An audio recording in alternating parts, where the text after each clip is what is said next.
गुरु शिष्याच्या नात्याबद्दल सांगायचं झालं तर गुरु हेच सर्वस्व. गुरु दीक्षा देतो आणि बाजूला राहून फक्त मजा बघत असतो. त्यांनी आईला सांगितलं होतं, एकतर हा ह्या मार्गात तरी जाईल, नाही तर अट्टल गुंड तरी होईल. का सध्याच्या जीवनामध्ये जर तुम्ही बारकाईने बघाल तर अध्यात्म हे पैसा कमवण्यासाठी साधन वापरलं गेलेले.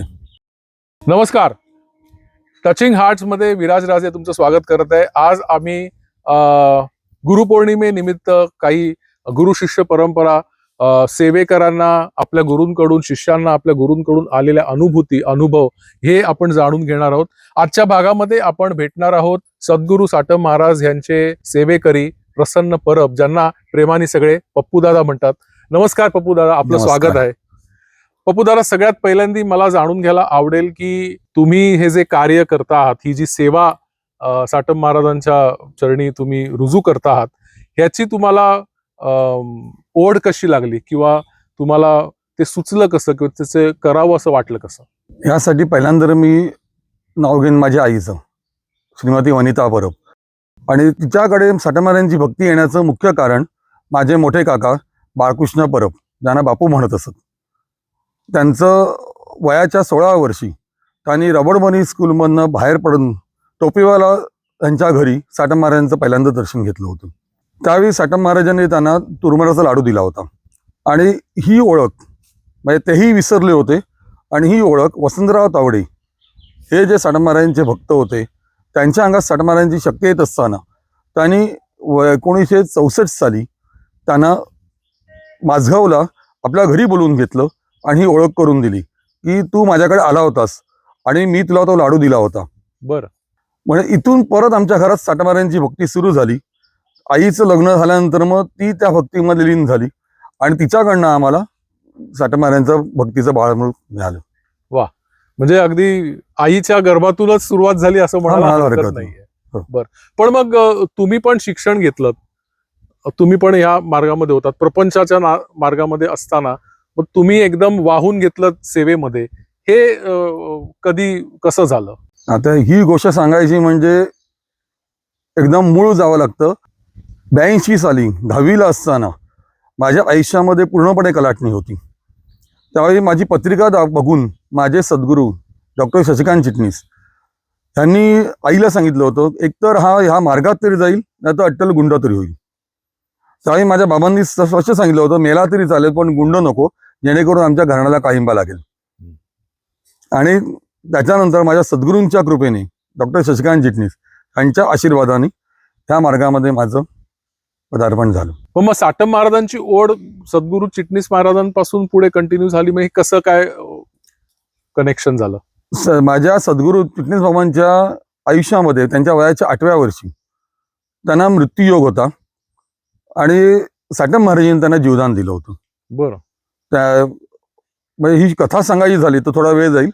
त्यांना डायरिया झाला होता, म्हणजे एकदम पातळ चिंगारी अशी उडायची यांची, आणि हाताव्याच्या काड्या आणि पोटाचा नगारा असं त्यांची अवस्था झाली होती. त्यांना अमेरिकन हॉस्पिटल इथलं वेंगुर्ल्याचं तिथले असलेले डॉक्टर गोविल यांनी सांगितलं होतं की ही केस जवळजवळ गेलेली आहे, जास्तीत जास्त 72 तास जगू शकेल तो परमेश्वरच, तर तुम्ही त्याला आता आवळा. त्यामुळे त्यांना हॉस्पिटलमधनं घरी आणलं. घरी आल्यावरती नेमके त्याच वेळी साटम महाराज बाजारपेठेमध्ये वेंगुर्ल्याला आलेले होते.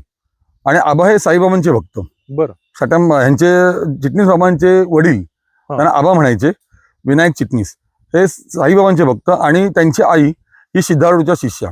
बरं.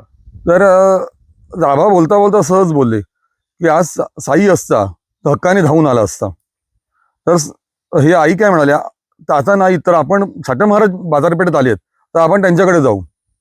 तर ते म्हणाले, वेडी आहेस का, व्यापाराकडे आलेला आहे तो योगी, आपल्याला त्यांच्या घराकडे कोण घेऊन तरी यायला तरी देईल का? तर ही म्हणते, आपण त्यांना घरी बोलूया. तर म्हणे, डोकं फिरलंय का तुझं? प्रत्यक्ष हे राजगुरू ते सावंतवाडी बापूसाहेब महाराजांचे ते गुरु म्हणजे आपल्या घरात येणार आहेत राजगुरू. हे ह्यांचं बोलणं चालू असतानाच दारावरती त्यांना गजर ऐकायला आला, अनंत कोटी ब्रह्मांड नायक राजातिराज योगीराज श्री सद्गुरू सच्चिदानंद साटम महाराज की जय. आबा तसेच धावत बाहेर आले. तर ज्या खांबाला साईबाबा प्रगट होऊन चिकटून उभे होते त्याच खांबाकडे साटम महाराज दोन्ही पाय समोर ठेवून बसलेले होते. त्याच्याबरोबर हा आबा तिथे नमस्कार केला आणि उभे राहिले. पण एका चकार शब्दाने त्यांनी सांगितलं नाही की माझा मुलगा आजारी आहे म्हणून. आई आली धावत, आईनी बघितलं साठे महाराज बसले, तसेच ते मागे गेली. तिने मुलाला उचललं, चरणावरती आणून ठेवलं. अंगठ्यावरती असलेलं डोक्याखालनं त्यांनी चरण काढून घेतले, दोन्ही अंगठे, आणि डोक्यावरती ठेवले. रात्री 10 वाजल्यापासून रात्री 2 वाजेपर्यंत हे त्याच अवस्थेत बसून होते. 2 वाजता उठले आणि निघून गेले आणि ते मुलाची तब्येत सुधारायला लागली. त्यामुळे त्यांना जीवदान साठा महाराजांनी दिलं आणि पुढे अवतार कार्यामध्ये त्यांनी त्यांना सामावून घेतलं आणि साठा महाराजांचं अवतार कार्य हे बहुतेक त्यांच्याकडनं करून घेतलं. खूपच मनाला भिडणारा असा हा प्रसंग आहे. म्हणजे काय अनुभूती मिळते कुठल्या साईबाबांचे शिष्य, सेवेकरी, भक्त म्हणा, आणि साटम महाराजांकडे ती पोचपावती जाणं खूपच अप्रतिम. तुम्ही सद्गुरू साटम महाराजांवर पुस्तक लिहिलंय दानोळीश्वर, त्याची स्फूर्ती कशी काय सुचली? ते मी लिहिणं म्हणण्यापेक्षा लिहून घेतलं हे जर म्हटलं तर उत्तम होईल. बर. कारण जर स्पष्ट सांगायचं झालं, 10वी पर्यंत मला निबंधामध्ये कधी 1.5 पेक्षा जास्त मार्क मिळालेले नाही. आणि त्याच्यामध्ये हे एवढं उत्कृष्ट पुस्तक लिहून होणं हे म्हणजे माझ्या हातचं काम नव्हे. माझी आई केरळला आमचं मंदिर बांधकाम चालू असताना लालबागमध्ये दारोदार फिरली. प्रत्येकाच्या दारासमोर काळा चौकी आणि लालबाग एरियामध्ये ती गेली. तिच्याबरोबर राणी म्हणून एक बाई असायच्या. ह्या दोघांनी संपूर्ण लालबाग पिंजून काढलं. त्यावेळी काही साटम महाराजांकडे जाणारी भक्त मंडळी, म्हणजे महाराज देहधारी असताना असे त्यांचे वंशज भेटले. त्यांनी काही गोष्टी सांगितल्या, ती आल्यावरती मला सांगायची, मग त्याचं मी टिपण करून ठेवायचं. असं बरचसे अशा गोष्टी निघाल्या की ज्या अजूनपर्यंत प्रकाशित नाही आहेत. म्हणून मग मी माझ्या सद्गुरूंना बोललो की असं माहिती बरीचशी मिळालेली आहे, तर आपण चांगला लेखक असेल तर आपण बघा, म्हणजे आपण त्याच्याकडे देऊन चांगलं उत्तम एक चरित्र लिहून घेऊ. त्यांनी मला सांगितलं फक्त थोडे दिवस थांब, बघू आपण नंतर. मग 6 महिने गेले असतील लिहायला आणि रांगोळी महाराजांचा मला पहाटे 3 वाजता स्वप्नामध्ये आदेश झाला की आपण चरित्र लिहायला घ्या. त्यावेळी मला मानवी ह्याच्याप्रमाणे पटकन बोललो, नाही शक्य नाही, मला ते जमणार नाही. त्यावेळी ते चिडले, थरथरत होते, डोळे लाल झाले होते आणि रागाच्या भरात म्हणाले, हातात कागद घ्यावा, लेखणी घ्यावी, कानावरती लिहून काढावं, पान पूर्ण भरल्यावरती लेखणी बाजूला ठेवून आपण वाचावं आणि स्वतःलाच विचारावं, आपण हे करू शकतो का, आणि पान बाजूला ठेवून द्यावं. आपले सद्गुरू आपल्याकडनं हे कार्य करून घ्यायला समर्थ आहेत, आपण पुढे जा. आणि तिथपासून ते लिखाण सुरू झालं. त्याच्यामधून ही सगळी दानवेश्वराची माहिती पूर्ण आली. त्याच्यामध्ये बरीचशी अशी अप्रकाशित माहिती पण महाराजांनी लिहिल्या मिळवून दिली. म्हणजे त्यावेळी वेंगुर्ला, सावंतवाडी, शिरोडा, कुडाळ, मालवण, राजापूर, रत्नागिरी, कणकवली या सगळीकडे मी फिरलो. त्यावेळी काही भक्तांकडे लिहून ठेवलेली माहिती होती ती त्यांनी दिली, त्यांच्या आईवडिलांनी आणि लिहून ठेवलेली ती मी लिहिली. त्याच्यातून हे करून हे दानवेश्वर पुस्तक तयार झालं. सद्गुरू साटम महाराजांच्या आधीच्या आयुष्यातलं, म्हणजे जन्मापासून त्यांनी मुंबईपर्यंत जायच्या आयुष्यामधले काही प्रसंग सांगू शकाल का? त्यांचा जन्म झाला होता शिवकृपेने. त्यांचे जे वडील नारायणपंत होते ते निस्सीम शिवभक्त होते. लक्ष्मेश्वराची ते सेवा करत होते आणि त्या सेवेचं फळ म्हणून त्यांना हे शंकर अपत्य झालं आणि त्याचं म्हणूनच त्यांनी त्याचं नाव शंकर ठेवलं. कारण का ज्यावेळी त्यांना कळलं बायकोकडनं की आपण गरोदर आहोत, त्याच्या आधी त्यांना जो दृष्टांत झाला होता तो अशाच प्रकारे लक्ष्मेश्वरच्या देवळात ते गेले आहेत, पिंड अदृश्य आहे आणि त्या ठिकाणी आपली बायको झोपलेली आहे, तिच्या पोटावरती बेलभंडार आहे आणि डोक्यावरती पंचपाण्याचा नाग फणाकडून उभा आहे आणि घंटा वाजतायत आणि मंद प्रकाश गाभाऱ्यामध्ये आहे. ते जेव्हा जागे झाले आणि ते बसून राहिले होते, तर आपल्याकडे असं कोकणामध्ये एक समज आहे की शुभ दर्शन झालं स्वप्नात की झोपू नये, म्हणून ते तसेच बसून राहिले. बायको जेव्हा सकाळी उठली आणि त्यांनी बघितलं आपला नवरा असा बसलेला आहे, म्हणून तिने विचारलं काय झालं. काय झालं, असं मला स्वप्न पडलं. तेव्हा तिने सांगितलं की मला दिवस गेलेत म्हणून. म्हणजे ह्यांची खुणगाठ झाली की आपल्या पोटी कदाचित शिव भक्तीचा प्रसाद येतोय. आणि नंतर मग कथावकाश दिवस भरल्यावरती मुलाचा जन्म झाला. 12वाला त्याचं नाव शंकर ठेवलं. वा. मग त्यांचं बालपण कसं होतं एकंदरीत? ते गूढ मुंबईला 19व्या का 17व्या वर्षी मुंबईला लग्न झाल्यावरती ते आलेले आहेत. 17व्या वर्षी त्यांचं लग्न झालं. 2 वर्ष तिकडे होते, पण संसार सांभाळणं नारायणपंतांना कठीण जात होतं. का जमीन भावकीमुळे वाटण्यात गेली होती आणि आलेल्या तुकड्यामध्ये ती दोघं 3 मुलं त्यामध्ये ही दोन सुना आल्या. एवढ्यांचं भागणं शक्य नव्हतं, म्हणून ते गिरण गावामध्ये गिरगावात राहायला आले. अच्छा. आणि मग इकडे आल्यानंतर महाराजांची दिनचर्या कशी होती, किंवा महाराजांचा तो साक्षात्कार किंवा त्यांच्यातल्या दैवी अंशाची जाणीव कधी झाली आणि लोकांना हे कधी समजू लागलं? सुरुवातीला ते सामान्य माणसाप्रमाणेच राहत होते. ज्यावेळी नोकरीसाठी म्हणून प्रयत्न केले, पहिले शंकर शेटकडे ते नोकरीला होते सोन्याच्या दुकानात, पण तिकडेही ती नोकरी त्यांची जास्त टिकली नाही. 6-7 महिन्यातच त्यांना नोकरीवरनं काढलं. त्याच्यानंतर मग त्यांनी दुसरीकडे एका ठिकाणी नोकरी बघितली मिलमध्ये. तिथेही त्यांना जास्त ठेवलं नाही, काढलं. आणि जशी आताची परिस्थिती नोकरीची, तीच परिस्थिती 100 वर्षापूर्वी पण त्यावेळी होती. त्यामुळे नोकऱ्या मिळणं मुश्किल झालं होतं आणि नोकरी मिळत नाही आणि नुसता बसून असतं, याच्यामुळे घरात चिडचिड होत होती. त्या ह्याच्यामध्ये शेवटी नकळत ते पेसंजीच्या म्हणून जे पारशी होता त्याच्या गुप्त्यावरती जाऊन बसायला लागले. ते बसल्यावरती तिथला गल्ला वाढायला लागला. त्या नकळत पेसंजीचं त्यांच्यावरती प्रेम वाढत गेलं. घरातलं वागणं आणि पेसंजीचं वागणं यातली तफावत लक्षात येऊन त्यांचा जास्तीत जास्त वेळ पेसंजीकडे जायला लागला. आणि त्याच्यामुळे ते पेसंजीच्या इकडेच राहून त्यांच्याकडचं ते मटण खाणं आणि हे करून त्यावेळेस शक्यतो घरच्यांचे हे झालं की आपला मुलगा हिंदू असून हा पारशाकडे जेवतो बिवतो, आणि हे देवभोळी ही माणसं त्यांना हे सहन करणं पचनही पडलं नाही. त्या ह्याच्यातून नंतर मग हळूहळू ते ओढ त्यांची हे होत गेली. आई हे वडील एक्सपायर झाले, आई गावी होती, भाऊ आणि भाऊजही गेली, बायको शेवटी माहेरी निघून गेली. मग हे एकटे पडले. जास्तीत जास्त वेळ पेशंजीकडे राहायला लागले. आणि मग पेशंजी त्यांना पारशाची विहीर जी चर्चगेटला आहे तिकडे त्यांना घेऊन जायला लागले. त्याच्यात काय ह्यांचा एकांताकडचा कल बघून, म्हणजे तिथे तिथे त्यावेळी साधू संत बरेचसे असायचे, वेगवेगळ्या जातीचे धर्माचे साधू येऊन बसायचे त्या इकडे. तिथे ते बसून त्या साधूंबरोबर ते चर्चा आणि करू लागले. आणि तिथेच त्यांचं अब्दुल रहमान बाबांशी संबंध आला. अच्छा. म्हणजे हे अब्दुल रहमान बाबा डोंगरी. अच्छा. भेंडी बाजारमध्ये त्यांचा दर्गा आहे. आणि डोंगरीला ते ज्या खडकावर बसत होते तो डोंगरी पोलीस स्टेशनच्या बाजूलाच तो खडक आहे. बरं. मग तिथून त्यांची पुढची आध्यात्मिक वाटचाल सुरू झाली. म्हणजे अब्दुल रहमान बाबांनी नजरेतून त्यांना शक्तिपात दीक्षा दिली. आणि त्यातून पुढचा त्यांचा आध्यात्मिक प्रवास सुरू झाला. त्या प्रवासामध्ये आज साटम महाराजांबद्दल तर अजून जाणून घ्यायला खरं तर आवडेलच, पण तुमचं ते पुस्तक दानोलीश्वर हे सगळ्यांनी वाचावं. खूप अप्रतिम लिहून घेतलेलं आहे. इदम न मम असं त्या मनोगताची सुरुवातच आहे.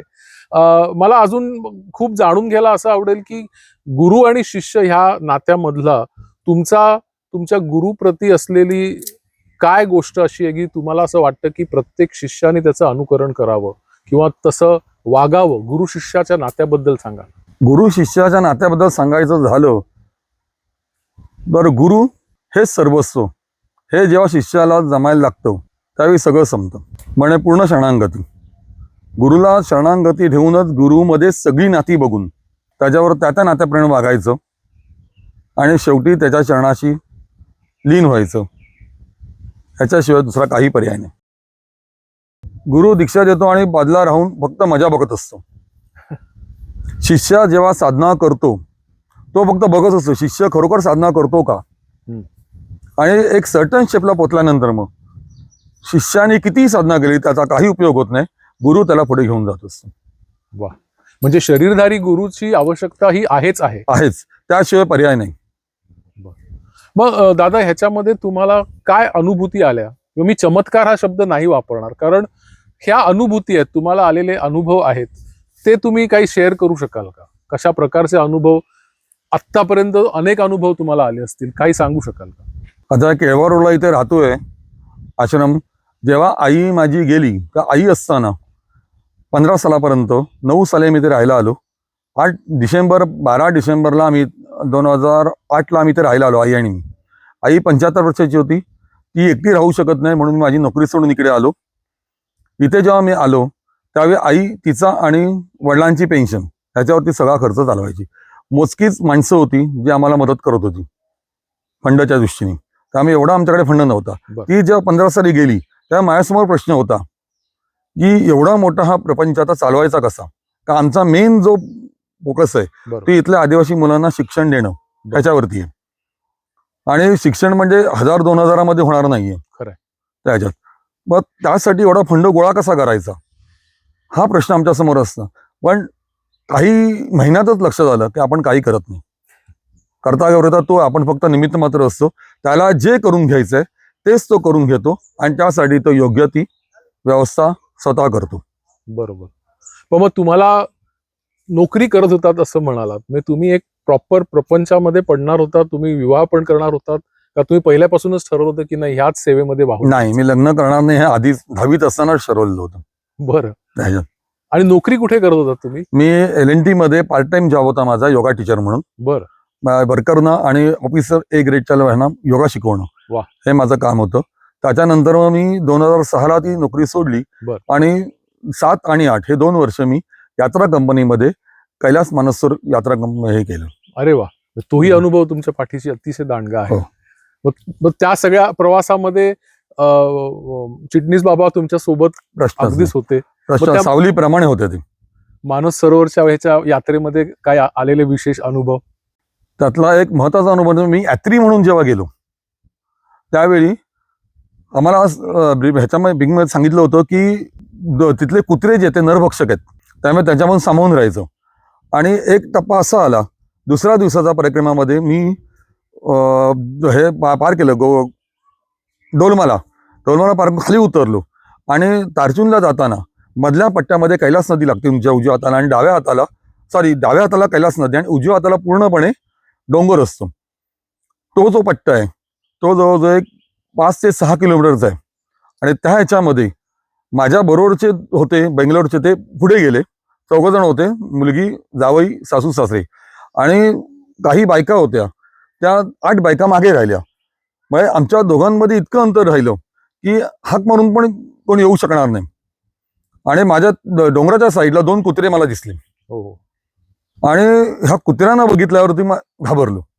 का डोक्यात होतं ना की नरभक्षक आहेत. म्हणजे आता जर ते आपल्याकडे आले आणि अटॅक केला तर काय. तिथे मी माझ्या सद्गुरूंना हाक मारली. त्यावेळी माझ्या बाजूला माझे सद्गुरू दिसायला लागले. म्हणजे हाफ पॅन्ट बनियन हा त्यांचा घरचा ड्रेस असायचा. सफेद हे नाडीची चड्डी असते ती आणि बनियन, आणि ते पाठी हात घालून माझ्याबरोबर चालतायत. त्यांच्या बाजूला 2 खडावा एवढ्या आणि भगव वस्त्र, त्या खडावांचं पावलं आहेत आणि भगव वस्त्र हलतंय. आणि थोड्या वेळाने पाटणा आवाज आला म्हणून मागे वळून बघितलं तेव्हा जवळजवळ 14-1 इंचाच्या खडावा आणि त्याच्यावरती 2 पावलं आणि त्याच्यावरती पूर्ण शिराणी मला दिसत आहेत.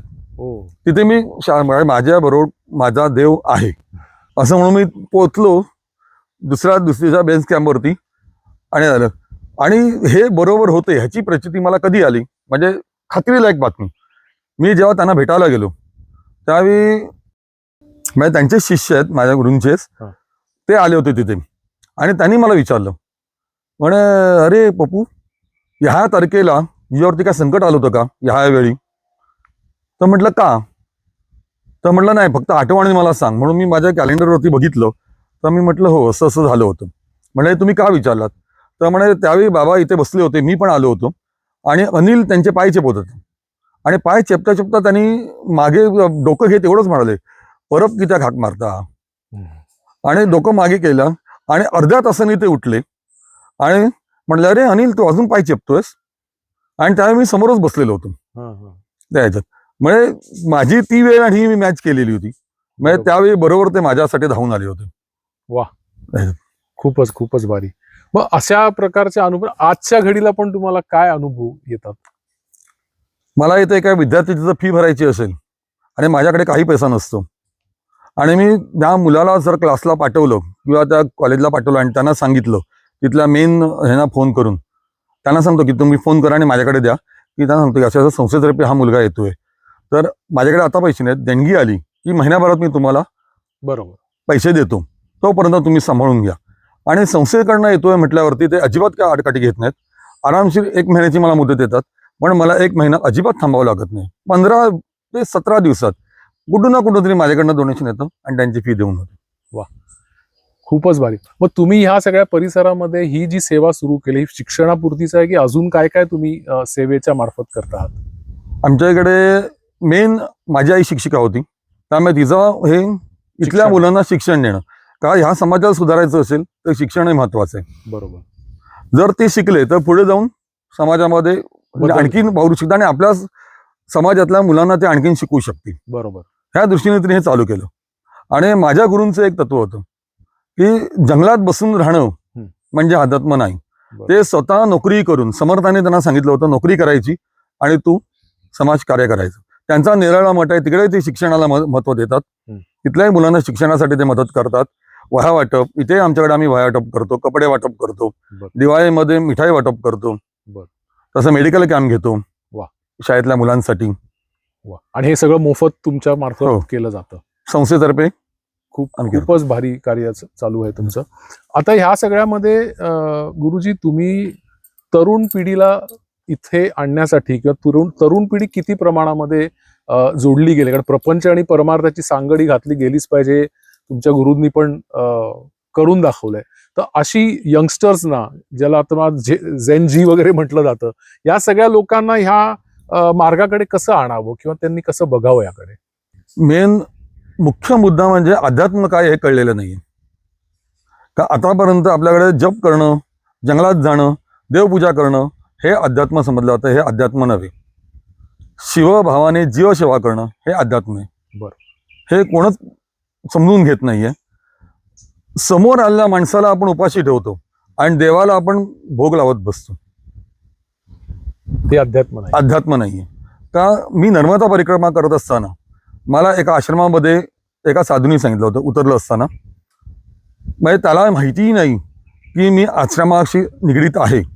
त्याने मला विचारलं, मी बसलो, जेवण आणि झालं आणि असंच मी बसलो आराम करत, आले आणि माझ्याबरोबर बसले. काय रे, तू काय स्वतःला समजतो? तू काय आश्रम चालवतो? आश्रम चालवणं म्हणजे काय? तो देव आहे, त्याची पूजा करणं म्हणजे आश्रम नाही.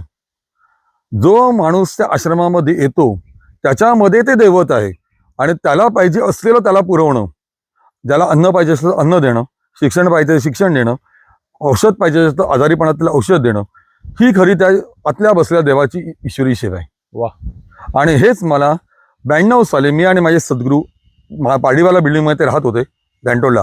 ते दोघं जण एकटेच असताना त्याने मला हेच सांगितलं होतं, अरे पप्पू, अध्यात्मामध्ये निर्विकल्प समाधी म्हणजे अध्यात्म नाही. तो आनंद त्याच्यापेक्षा कितीतरी पटीने उच्च आनंद हा ईश्वरी सेवेत आहे. आणि ईश्वरी सेवा कुठची? जो खरोखर हुशार आहे त्याला शिक्षणाची गरज आहे, त्याला शिक्षण देणं. जो भुकेला आहे त्याला अन्नाची गरज, त्याला अन्न देणं. आणि जो आजारी आहे त्याला औषधाची गरज आहे, त्याला औषध देणं. ह्याच्यामुळे त्या व्यक्तीच्या चेहऱ्याचा जो आनंद आहे तो समाधी सेवेच्या पेक्षाही परा आहे आणि तो तू घे. वा. आज तुमचा कंठ दाटून आला आहे, सद्गुरूंची आठवण. गुरुर् ब्रह्मा गुरुर्विष्णू गुरुर्देवो महेश्वर गुरुः साक्षात् परब्रह्म तस्मै श्री गुरवे नमः. खूप खूप छान शिकवण आहे. नर्मदा परिक्रमा कुठल्या साली तुम्ही केलीत आणि त्याची स्फूर्ती कशी मिळाली तुम्हाला? मला 82 सालापासून जायचं होतं. पण माझ्या गुरूंना साठा महाराजांनी सांगितलं होतं, परभाग सांग, जोपर्यंत आऊस जिवंती हा तोपर्यंत बाहेर काही जाऊचा नाही. आऊस आणि बापूस ह्याच्यातच देव असा आणि त्यांची सेवा कर. त्यामुळे 15 सालापर्यंत मी बाहेर पडलो नाही.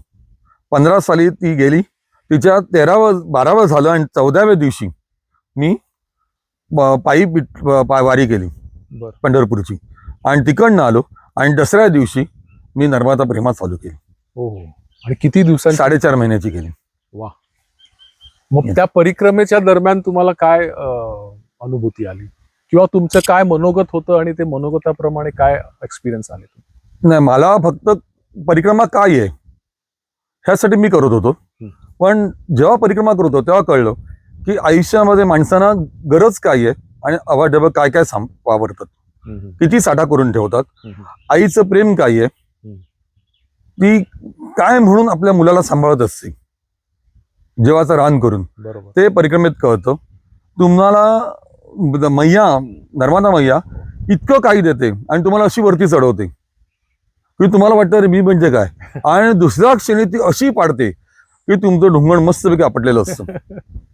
म्हणजे देते, लाडही करते आणि शिकवणही देते की हे काहीही नाहीये, ह्याच्यात गुंतायचं नाही. ह्यासाठी नर्मदा परिक्रमा खूप महत्वाची आणि चालत करणं हीच महत्वाची. खरं आहे. आणि त्यामध्ये अनुभव होतो की काही नसताना लोक जेव्हा तुम्हाला देतात आणि आपण साठवून ठेवायचा प्रयत्न करत असतो अच्छा, त्या दरम्यान पण. नाही, त्या दरम्यान नाही. आपण आयुष्यामध्ये हिरवी आपण साठवून ठेवायचा प्रयत्न करत असतो. का तर हे माझ्या मुलांना मिळायला पाहिजे, हो, हो, हो. हे पुढच्या आयुष्याला मला उपयोगी पडेल.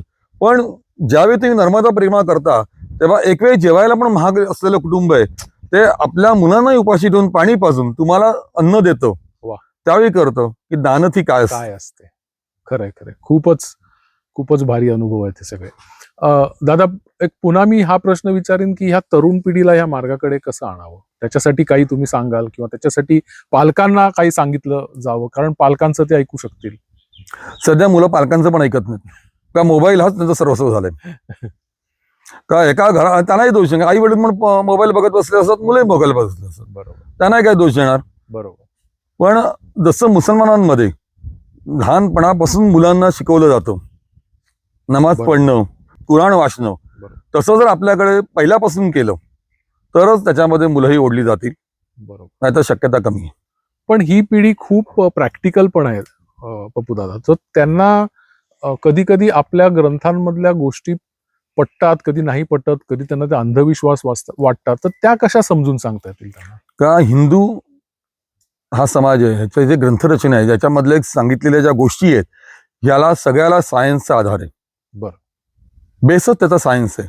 पण आपल्याकडच्या आधीपासूनच्या लोकांनी फक्त त्यांच्यावरती बर्डन दिलेलं आहे, हे असं केलं की असं होतं. पण त्याच्या मागची जी वैज्ञानिक भूमिका आहे ती कळू दिलेली नाहीये. बरोबर. त्याचं जेव्हा ते अभ्यास करतील तेव्हा त्यांना कळेल हे थोटांड नाहीये, ह्याच्यामध्ये पूर्णपणे बेस आहे, सायंटिफिक बेस आहे. बरोबर. आणि जेव्हा हे त्यांना पटेल तेव्हा ते आत्मसात करायला लागतील.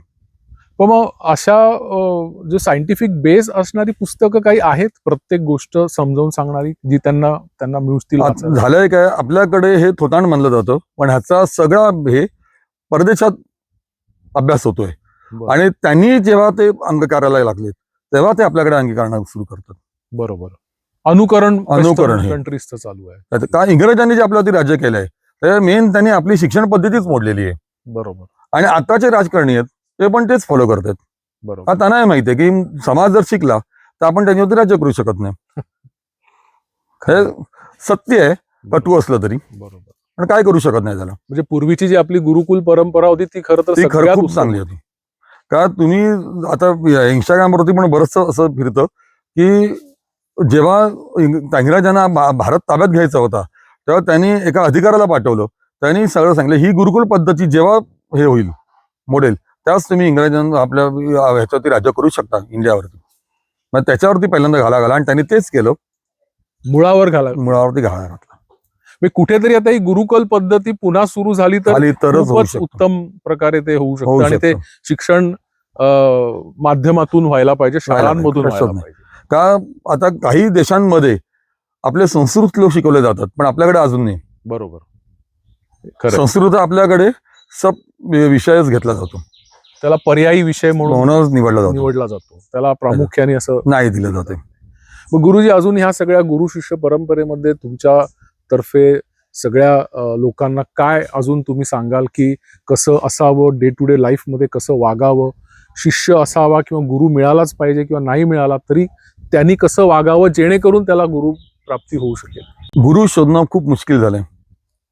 का सध्याच्या जीवनामध्ये जर तुम्ही बारकाईने बघाल तर अध्यात्म हे पैसा कमवण्यासाठी साधन वापरलं गेलेलं आहे. त्याच्यामध्ये योग्य गुरु मिळणं खूप मुश्किल आहे.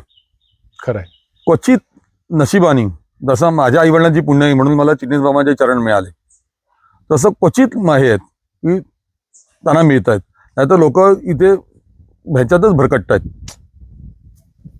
पण त्यासाठी जर काही न करता स्वामी समर्थ, साईबाबा, शेगावचे गजानन महाराज, साटम महाराज, कलावती आई अशा संतांची नुसती सेवा केली आणि त्यांनी सांगितलेल्या मार्गावरती जर त्यांनी आपलं पथक्रमण सुरू ठेवलं तर आपोआप त्यांना कुठून ना कुठून तरी हे संत लोक सद्गुरू मिळवून देतात. अच्छा. का बाहेर संत शोधणं, कठीण. सद्गुरू शोधणं तो कितपत योग्य आहे हे तो ओळखणं पण कठीण. ओळखणं खूप कठीण झालेलं आहे. मला ना तुमच्या आणि गुरु चिटणीस बाबांच्या बद्दल काही असे आठवणी प्लीज शेअर कराल का की तुम्हाला त्यांनी दिलेली सगळ्यात उत्तम शिकवण म्हणा किंवा तुमच्या आयुष्यामध्ये तुम्हाला ढवळून टाकणारी गोष्ट काय त्यांनी दिली असेल? त्याने ढवळून टाकणारी गोष्ट दिली म्हणजे त्यांनी प्रेम, जे कुठच्याही नात्यामध्ये मिळू शकत नाही. आई वडीलही प्रेम करतात, पण त्याही वरचं प्रेम हे सद्गुरूचं असतं. निस्वार्थ, कसलीही अपेक्षा न ठेवता. त्या प्रेमाची उपमा कशालाच देऊ शकत नाही. ते प्रेम फक्त त्यांचंच असू शकतं, सद्गुरूंचंच. आणि त्यांनी दरवेळी सांगितलं का मला त्यांच्यापासून लांब करण्यासाठी बरेच प्रयत्न झाले, आणि त्यांनी मला आधी सांगितलं होतं की माणसं प्रयत्न करतायत, पण तू शांत राहा, मी तुझ्या बरोबर सदैव आहे. आणि त्यांनी तो दिलेला शब्द आजचा ध्येय सोडून गेले तरी पाळतायत. वाह. आणि त्याचा माझ्याबरोबर, मलाच नाही, माझ्यावर असलेल्या इतर माणसांना पण त्याचा अनुभव येतो त्याच्यात. आणि सद्गुरू साटम महाराजांबद्दलचं जी अनुभूती आहे, म्हणजे साटम महाराज, चिटणीस बाबा, आणि ही जी एक गुरु परंपराच आपण म्हणूया, ही अशा प्रकारे सुरू आहे. तर चिटणीस बाबा आणि साटम महाराजांमध्ये पण खूप काही अशा देवाणघेवाण विचारांची झालेली काही सांगण्यात आली आहे किंवा माहिती आहे? आता एक गोष्ट अशी आहे की उघड करणं म्हणजे कितपत योग्य हे मला कळत नाही, तरी पण मी तुम्हाला सांगतो. का लोकांना आंतरिक जगामध्ये चाललेली घटना काय असते, दृश्य आणि आंतरिक घटना. बरोबर. मी मगाशी तुम्हाला एक उल्लेख सांगितला की ते 8 वर्षाचे असताना आजारी पडले. त्याच्या बाबतीत साटम बाबांच्या अंगात साटमाराज येत होते, आणि त्या शक्तीचा इतका अप्रतिम अनुभव मी घेतलेला आहे का माझ्या समोर त्यांच्याकडे जाणाऱ्या कुटुंबातले एका बाईनी महाराजांना अर्पण करण्यासाठी शाल ठेवली होती, आणि ती महाराजांनी समाधी घेतल्यामुळे तिची इच्छा अपुरी राहिली. त्या बाईने ती शाल तशीच घडी करून पेटाऱ्यात ठेवली होती. आणि ज्यावेळी साटम महाराजा चिटणीस बाबांच्या अंगात यायला लागले, तेव्हा त्या आईनी मात्र आपल्या मुलीला सांगितलं होतं, तिला मुलगा नाही, मुलीला सांगितलं ही शाल जपून ठेव, साटम महाराजांना अर्पण करण्यासाठी मी घेतली होती, पण माझी इच्छा पूर्ण झाली नाही, तर तू ती तुझ्याकडे जपून ठेव. त्या बाईनी पण कपाडावरती पेटारामध्ये ती शाल ठेवून दिली होती. तिच्या स्वप्नात जाऊन महाराजांनी सांगितलं, सध्या मी 8 पारडीवाला शशिकांत चिटणीस नॉवेल्टी टॉकीच्या बाजूला मी कार्यरत आहे. गुरुवारी रात्री 9 वाजता तू तिकडे ती शाल घेऊन ये, तुझ्या आईने जी माझ्यासाठी ठेवली आहे ती. आणि हे बरोबर येऊन वाट बघत होते. ती आली, ते आल्याबरोबर दरवाजात आल्यावर तिला नावाने हाक मारली त्यांनी, चेडवा कितकं वाट बघूत लावलंस, ये दे शाल घाल आणि माका मोकळा कर. तिने ती शाल घातली, आणि तिला तू आता माका शाल दिलंस तुझ्या औषधी ठेवलेली, आता तुका काहीतरी देऊ कोया ना. म्हणून तिथे घनश्याम लोके होते जे तिकडे सेवेला असायचे. त्यांना सांगितलं, रे त्या नारळाच्या ह्याच्यामध्ये कांद्या भजीची पुडी या, ती घेऊन ये. आणि ती पुडी आणल्यानंतर मग महाराजांनी ती एक भजी तिला भरवली. तेव्हा ती होसकाबसकी रडायला लागली. आम्हाला काहीच कळलं नाही, आम्ही सगळे समोर होतो. म्हणजे काय झाला प्रकार, तर हे डोक्यावरून हात फिरवत आहेत. तिच्या बापाची आठवण येली. मालवणला राहणारे भरड नाक्यावरती एक गाडी होती. त्या गाडीवरती खोबरेल तेलामध्ये खाद्यभाजी त्यावेळी तळायची, आणि ती वडील तिला घेऊन गेले की ती कांदाभाजी तिला घेऊन द्यायची. ती कांदाभाजी ती होती, सेम चव. त्यामुळे त्यांना वडिलांची आणि ती आठवण ती रडत होती. आणि ते महाराजांनी तिला विचारलं, बापासीची आठवण दिली, कांदाभाजीची आठवण दिली. आणि त्यावेळी आम्हाला प्रत्येकाला त्यांनी एवढा एवढा तुकडा खायला दिला होता. म्हणजे ह्याच्या खोबरेल तेलात तळलेली चव काय असते ही त्यावेळी आम्ही अनुभवली होती. त्याच्यानंतर मग दुसरं एक उदाहरण सांगतो. म्हणजे हे का सांगतोय की साठामारांनी त्यावेळी सांगितलेला अनुभव बरोबर लोकांनी खोटा ठरवू नये, बरोबर, म्हणून दुसरा अनुभव सांगतो. दत्तपद्म स्वामी म्हणून एक स्वामी होते, दळवी महाराज त्यांचं नाव, ठाण्याला त्यांचं वास्तव्य होतं.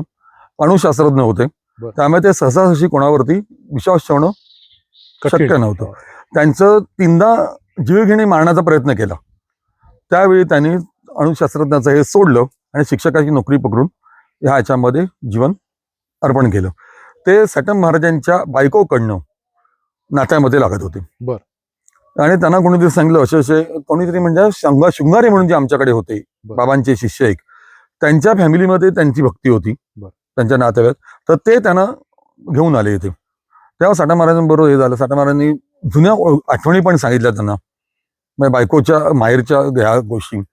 त्याच्यानंतर मग हे झालं, एक दिवस म्हणजे त्यांना अणुशास्त्रज्ञ असल्यामुळे एक डोक्यात पिढा वळवत होता की चिटणीस चेष्टा करतोय साटम महाराज आणण्याची की खरोखर साटम महाराज येतात. हा मुद्दा त्यांच्या डोक्यात हे चालू होता, आणि हे त्यांनी बरोबर ओळखलं. एकदा त्यांच्या भक्ताकडे गेले असताना प्रभादेवीला त्यांनी ह्यांना सांगितलं, रे विड या तुझ्याकडे. तर ते म्हणाले, महाराजांनी मी संन्यासी, माझ्याकडे काय विडी असं म्हणतोस. एक काम कर, सगळ्या भक्तांना बाहेर पाठव. 3 रूम होत्या, हॉल, बेडरूम, किचन. ते सगळ्यांना बाहेर, आणि त्यांना अगरबत्त्या, 2 अगरबत्त्या घेऊन आले. अगरबत्ती आता अशी जर तोंडात धरली, पेटवलेली बाजू, तो तोंडात धूर येतो. बरोबर. पण पाचची जी काडी असते तिकडनं त्याची पटून हे दत्तपद्म स्वामी आणि हे दोघच जण, चिन्हिसांमध्ये साठमाराचा संचार, हे दोघच जण विडी जशी ओढतात तशी अगरबत्ती ओढली आणि तोंडावर त्यांचा धूर सोडला. तर तो विडीचा धूर. महाराजांनी ह्या काय करता, महाराजांनी ह्या करता म्हणून त्यांनी मी संन्यासी माका यो वास असं म्हणतोस म्हणून परत ओढली आणि परत सोडली. तर मोगऱ्याचा वास होता. अच्छा. त्यानंतर मग ती विडी अगरबत्ती त्यांच्या हातात दिली आणि त्यांना विचारलं, योगी अधांतरीत कसं चालता तुका माहिती आहे रे, कधी बघलंस? तर म्हणे नाही महाराजांनो, बघ म्हणून. आणि अधांतरीत त्या खोलीमध्ये एक फेरी मारून दाखवली आणि येऊन त्याच्या बाजूला बसले आणि मांडीवरती हात मारला आणि सांगितलं, चिटणीसारख्या जमणार नाही हा, मी साठम असे म्हणून करून दाखवलंय तुका. वा. म्हणजे त्यांनी बरोबर कान पिळून सांगितलं की मी साठमच आहे, चिटणीस नाही. वा. त्याच्यावरती आणखीन एक तुम्हाला प्रसंग सांगतो जो आमच्या घरामध्ये घडलेला आहे. मी आणि माझी आई, त्याचबरोबर आणखीन 3 जण साक्षी आहेत त्याला. साठम महाराजांची पुण्यतिथी तिकडे साजरी करायची होती गणांटोळला पहिल्यांदाच. आणि शृंगार यांनी त्यांना दिलेले फोटो आदल्या दिवशी मी गेलो होतो, तर मी त्यांच्याकडनं घेतला. तर म्हटलं हा मी फ्रेम करून देतो आणि उद्या आणून देतो, उद्या पुणे येते ना, उद्या सकाळी आणून देतो. तर त्यावेळी मी, घनश्याम लोके, मावशी, चंदू, प्रशांत, माझ्या बाबांचा मुलगा आणि माझी आई, एवढे आम्ही होतो. तेवढा साठम महाराजांनी शरीरात प्रवेश केला. त्यावेळी ह्या मंदिरातल्या ज्या पादुका आहेत त्या पारलेल्या होत्या. पांडुरंग राणे यांच्याकडे. आणि ते एकनिष्ठ त्यांची सेवा करत होते. तर त्यावेळी तिथे गुरुपौर्णिमेचा उत्सव होणार होता, साठम महाराज पुणेचा उत्सव होणार होता. तर आई काय बोलली, महाराजांनी पारल्या केव्हा त्याच्यात. तर ते काय बोलले, आता कसा ह्या गणित जमतला, चिटणीसा कामावर जाऊ गोया, तू म्हणतस माझ्याकडे येवा. तेवढा घनश्याम काय म्हणतात, लोके तुम्ही तिकडे येणार आहात ना का परत काकींकडे, तर माझ्याकडे पण या, तर त्या जसलोकच्या इथे राहणार आहे, म्हणजे आमच्याकडनं चालत 10 मिनिटावरती. तर म्हणा बघ आता ह्यो पण म्हणता माझ्याकडे येवा. आता एक देव आणि हय पण चिटणीस उत्सव चालू करतो, एक देव खै काय म्हणून राहतो. थोडा वेळ थांबला आणि मग बघूया. सगळीकडे हजर होते, पण त्यातलं साठम कुठचं आणि चिटणीस कुठचं ओळखून दाखवा. आम्ही सगळ्यांनी पाय पकडले, नाही बाबा आमची लायकी नाही, नको ही परीक्षा बघू नका. तर हसले, बघूया तरी, एवढंच म्हणाले. आणि आमच्या विषयीने काय प्रसंग इथेच संपला. सकाळी आई 6 वाजता उठून पार्ल्याला निघून गेली. मी फ्रेम करायचं आणि लवकर घेऊन जायचं, भज्जी लवकर येणार, लघुरुद्र आहे म्हणून मी फ्रेम करायला गेलो. 9 वाजता दुकान उघडतं, मी 9ला 5 मिनिटं असतानाच गेलो. तो फ्रेम मला करताना कास सुटली. तो म्हणाला तुम्ही समोर असता मला धड पडत आहे, तुम्ही घरी जा आणि परत या. मी म्हटलं नाही, मी फ्रेम करूनच तुझ्याकडनं घेऊन जाणार. आणि मी 9:15 घरी गेलो फ्रेम करून. तर माझी बहीण माझ्यावरती चिडली का आई माझी घरी शिक्षक होती, ट्युशन घ्यायची, तर ती आई बाकीचे विषय घ्यायची, ती सायन्स आणि गणित घ्यायची. तर आईला तिकडे जायचं म्हणून ती त्या दिवशी गणित घेत होती. तर मुलं बसली होती समोर, फळा दरवाजाच्या समोर, फळा इथे खुर्चीवरती ती बसली होती. आणि नेमका तिला 3रा दिवस होता. बाबा आले, अरे ट्युशन घेतेस म्हणून आतमध्ये सरळ आले आणि तिच्या बाजू ती घाबरली. 3रा दिवस आहे, बाबांना चालत नाही. ती उठून अशी झाल्या, ती बसली, चहा दे. आता हिच्यासमोर प्रश्न पडला, महाराज मी नाही चहा देऊ शकत, बरं पाणी तरी देशील. तर मुलाला सांगितलं, अरे त्या पाणी आणून दे. पाणी पिलं, थोडं पाणी त्यात ठेवलं. तिने नेऊन ह्याच्यावर ठेवलं, तर तिने ओट्यावरती नेऊन ठेवलं, बेसिनमध्येच टाकलं ते. आणि ते निघून गेले आणि मी आलो. ती माझ्यावरती चिडली, बाबा येणार तुला माहिती नाही आणि तुला माहिती होतं तर तू थांबलास का नाही घरात. म्हटलं बाबा, म्हटलं कसे काय. बरं त्यांनी निघताना वनिता कुठे गेली म्हणून विचारलं. तर म्हणे पार्ल्याला गेली. पार्ल्याला कधी, सकाळी 7 वाजताच गेली. मग आता किती वाजले, घड्याळात 9:05. 9:05 झालेत, चल मी निघतो. आणि उठून तर आणि ती गेली आणि मी 5 मिनिटांनी मी आलो. तर मी तिला सगळा घटकरा म्हणून विसरून घेतला. म्हटलं हे बाबा नव्हते साठम महाराज. म्हटलं कशावर ना सांगतोस. तर म्हटलं एक बाबा आतमध्ये ये म्हटल्याशिवाय आतमध्ये येत नाहीत. त्याने सरळ चप्पल काढल्यानंतर तर आतमध्ये आले. बसा सांगल्याशिवाय ते बसत नाहीत. आणि तू उठल्याबरोबर लागलीच ते तिथे बसले. म्हटलं हे 2 गोष्टींना मी सांगतोय बाबा नाही. म्हटलं असं प्रकार घडला होता, त्यामुळे कदाचित महाराज असणार आहे. हा त्याच्यावरती आणखीन चिडली. म्हणजे हे सगळं माहिती होतं तर तू गेलाच कसा. झालं मी आलो, फोटो घेतला, त्याला म्हटलं अरे असे बाबा आले होते आणि 9:05 वाजले होते. त्यांनी घड्याळात विचारलं. तो म्हटलं काय वेळा लागलाय काय. म्हणजे 9:05 बाबा घरातून गेले. म्हटलं काय. म्हणजे माणसं आली होती, त्यांना अटेंड केलं आणि कपडे केले आणि मला म्हणलं मी आज मावशीकडे जात. ते मावशीकडे जायचे, तिकडे डबा घ्यायचे आणि मग कामावर द्यायचे. मी आज मावशीकडे जात नाही कारण का मला उशीर होईल कामावरती हे आहे त्यामुळे. तर मी पटकन निघतो, मावशीला सांग डबा नको म्हणून. का त्यावेळी फोन नव्हते, बरोबर, जायला पाहिजे होतं म्हणून हा थोड्या वेळ निघणार होता. आणि ह्याला नंतर मग काम आलं म्हणून हा गेला नाही. त्यामुळे त्यावेळी निघताना त्यांनी मला विचारलं 9:05 झालेत, मग मला निघायला पाहिजे. मीच त्यांना घड्याळात बघून सांगितलं. त्यांनी मला विचारलं किती वाजले रे. तर 9:05. म्हणजे तिकडेही वधून घेतला टाईम. बरोबर. थोड्या वेळाने घनश्याम लोके आले. त्यामुळे असे काय बाबा बसले पण नाहीत. म्हटलं काय. मी आणि प्रशांत दोघंही उडालो. म्हटलं काय. हा मी बायकोला आधी पुसत होती, तर आले आतमध्ये, आले पाण्यातच उभे राहिले. घनश्याम कुठे गेला. कामावर गेला. काय कामावर होती. किती वाजले. 9:05 झाले. 9:05 कामावरती गेला आणि निघून गेले. तुम्ही त्यांना सांगितलं. म्हटलं हे बघा मी आणि प्रशांत दोघेही बोललो हे बाबा नाहीत, साठम महाराज. का तुम्हाला बाबा लोके म्हणतात, साठम महाराज तुम्हाला घनश्याम म्हणतात. त्यांनी घनश्याम कुठे गेला म्हणून विचारलं आणि म्हटलं तिन्ही ठिकाणी त्यांनी टाईम बदलून घेतला. 9:05. 4 वाजता मावशी तणतणत आली. काय 5 मिनिटं पण थांबायला होत नाही त्यांना. आले आणि असेच पटकन निघून गेले. मी त्यांना सांगतेय मी 2 मिनिटात आंघोळ करून येते. तर बायको हिला बहिणीला विचारलं किती वाजले. 9:05 झाले. नाही मला उशीर होईल. हेरवी 9:30 पर्यंत माझ्याकडे बसतात आणि 9:05 झाल्याने निघून गेले. म्हणजे तिच्याकडे त्यांनी 9:05 टायमिंग बदलून घेतला. वा. आणि त्याच्या पुढचा जोक. बाबा जेव्हा आले कामावरून तेव्हा त्यांनी सांगितलं. आम्ही विचारलं बाबा हा प्रकार. म्हणे काय सगळाच खेळ केला महाराजांनी. मी आपल्या कामावरती गेलो. साहेब त्यावेळी साहेबांच्या केबिनमध्ये असाय टेबलावरती रजिस्टर, बरोबर, सही करायला गेलो. मी साहेब मला म्हणतात काय हो चिटणीस तब्येत बरी नाही का. म्हणे काय झालं. हो मगाशी तर तुम्ही सही करून गेलात आणि मलाच विचारलात. मी तुम्हाला टायमिंग सांगला 9:05 म्हणून आणि त्याच्यावर तुम्ही टाइम घातलात. तर भावने म्हटलं अरे हो माझ्या लक्षातच नाही. मी म्हटलं घाईघाईत विसरलो की काय असं म्हणून गेले. कप्पा उघडला, आतमध्ये डबा ठेवलेला. म्हणजे त्यांनी 4ही ठिकाणी 9:05 टायमिंग वा वधून घेतला. आणि फक्त बाबांच्या घरातून बाहेर पडले ते बाबा होते, बाकी सगळीकडे साठम महाराज होते. म्हणजे गुरुचैत्रामध्ये जो त्यांनी अनुभव सांगितलाय, एक देव त्यांनी 8 ठिकाणी प्रकट केला. तो प्रकार त्यांनी इथे करून दाखवला. फक्त बाबांचं देव धरून माध्यम बाबा होते. वा द्यायच्यात. म्हणजे आमच्याकडे दुसऱ्यांदा येऊन गेले साठम महाराज आईच्या भक्तीमुळे. त्याच्यानंतर मग त्यांनी मलाही सांगितलेली गोष्ट. आम्ही गोव्याला होतो, मी आणि उदय, आम्ही दोघंजण त्यावेळी गोव्याला गेलो होतो. आणि बाबा ह्यांच्याकडे राहायला होते देसाईंकडे. आणि तिकडनं देसाईंची मिसेस आणि ते आणि त्यांचा भाचा हे 3 जण आले होते. मंगेशीला आम्ही राहिलो होतो. तर माझ्यावर बोलता महाराजांचा प्रवेश झाला आणि बोलता बोलता त्यांनी कथा सांगितली. परवा तुका माहिती असा काय रे. म्हणे अदृश्य जगातला खेळ कसं चालता तो. म्हटलं नाही. म्हणत उगी रो सांगते तुका. त्यांनी सांगायला सुरुवात केली. चिटणीस आजारी होतो तुका माहिती आहे. मी त्याच्या डोक्यावर पाय ठेवले आणि त्याला जीवदान दिलं. म्हटलं माहिती आहे. ती कथा काय असा माहिती आहे तुका. म्हटलं एवढंच की असं असं आबा म्हणाले आणि तुम्ही डोकं ठेवलात, डोक्यावरती पाय ठेवलात आणि 2 वाजेपर्यंत बसलात आणि झालं. आता ऐक सगळी तुका मी सांगतोय. सकाळच्या मी झोपलेले आणि पोकळ माझे पाय चिपी होतो.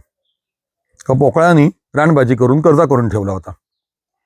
आता त्या कर्जा त्या फेडूच्यासाठी पैसे वय होते आणि ते साठमान देऊचे माहिती हे स्वतः हे करतले आणि माझ्या बोडक्यावरती ह्या करतले. तर मी आपलं समाधी लावून झोपले. अक्कलकोटी जाणे म्हाका सांगले तुका थंय जाऊचं असा आणि त्याका जीवदान देऊचा. त्या का विचारून घेतलंय कितक्या वाजता मरतलो.